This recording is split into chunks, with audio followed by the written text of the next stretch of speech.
Hey, this is Dr. Rob Wildman, and in this video we're going to talk about how to read labels. And I'm going to take advantage of this opportunity to go deeper and express some of the regulations that govern how to label foods and dietary supplements. Before we begin, just a little bit about me and my background. I am the Chief Science Officer for Dymatize. I have a PhD from The Ohio State University. I am a registered and licensed dietitian.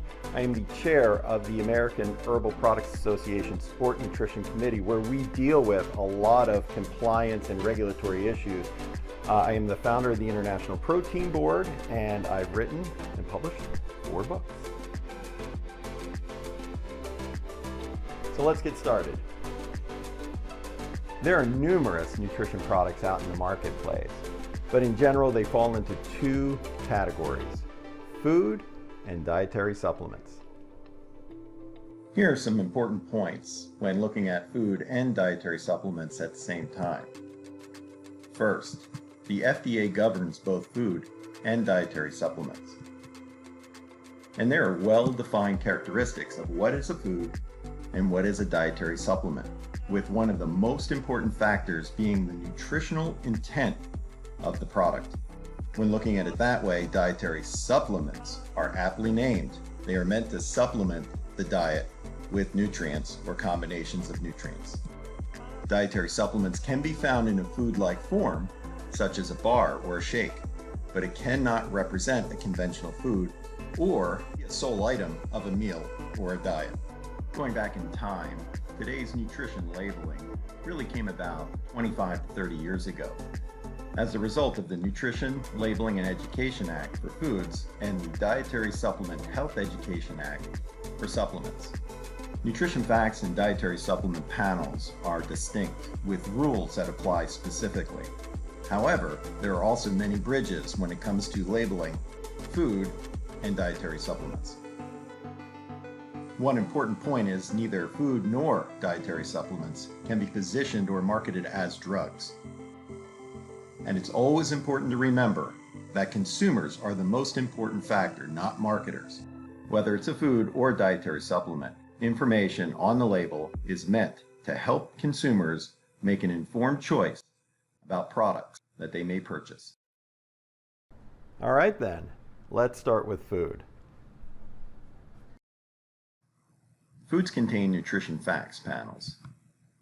The nutrition facts panel has a defined format and must provide consistent information, including the levels per serving of the following nutrients: calories, total fat, saturated fat, trans fat, cholesterol, sodium, total carbohydrate, dietary fiber, total sugars, added sugars, protein, vitamin D, calcium, potassium, and iron.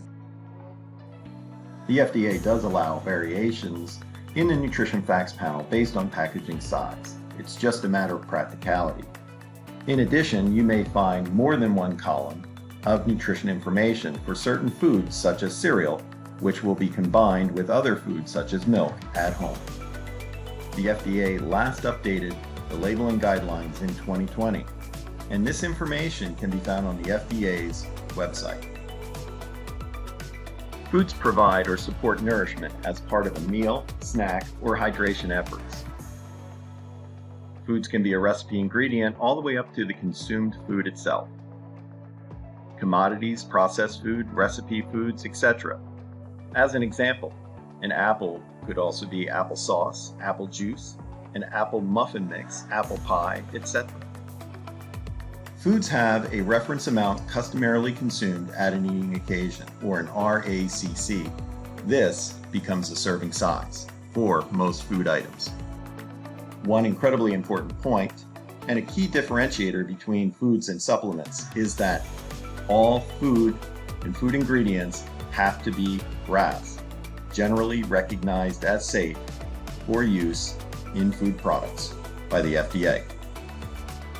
So when it comes to food, a lot of times we can think of conventional foods, foods that we're more familiar with as being foods. But in sport nutrition, there are certainly a lot of products that are labeled as food. When you turn the product around and you look at the nutrition facts panel, the Nutrition Facts Panel has to follow the exact same rules as foods that may not be used by athletes and people trying to build muscle mass or improve their athletic performance. Same set of rules. Now let's shift our attention to dietary supplements. Some of the more familiar forms include tablets, capsules, soft gels, gel caps, liquids, and powders. It's important to remember that dietary supplements may only be intended for oral ingestion.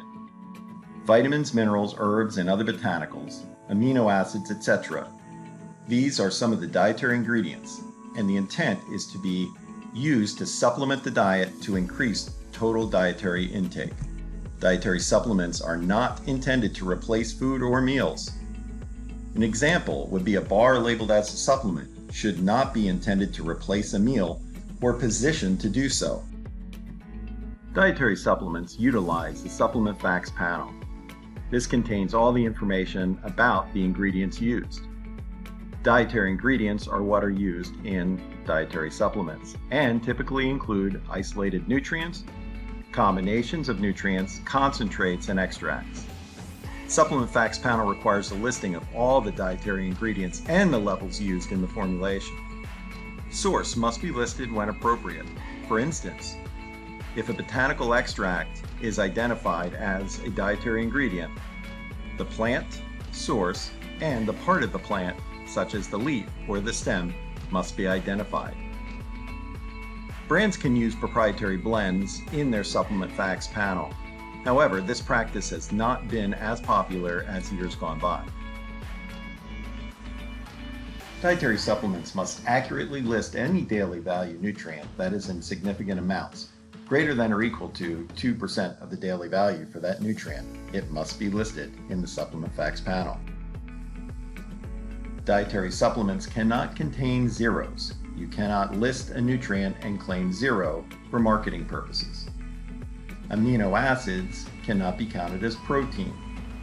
Amino acids, such as branched-chain amino acids, are not intact protein and they cannot be labeled as protein in dietary supplements. The FDA set in place a system several years ago called the Good Manufacturing Practices. This is a standardized system for quality and safety, and manufacturers and brands are audited on a regular basis. Let's take a step back and look at some of the key differences as well as overlaps with foods and dietary supplements. As we described, Nutrition Facts requires specific information on the same nutrients and calories from product to product, while Supplement Facts requires information only on the specific nutrients found in that product, as well as other ingredients such as carriers or excipients. But both products, food and supplements, must list all ingredients within the product, with very limited exceptions. There is overlap in the types of claims that are used. These include nutrient content claims and structure function claims. In addition, there's a consistency in the classification of nutrients, Class 1 and Class 2, as well as third group nutrients that we'll describe in Part 2 of this series. So we're going to leave it right there, and we covered a lot of ground. And if there are any further questions, you can reach out directly to me at TheNutritionDoc on Instagram or Twitter, or at the email address drrobwildman@outlook.com.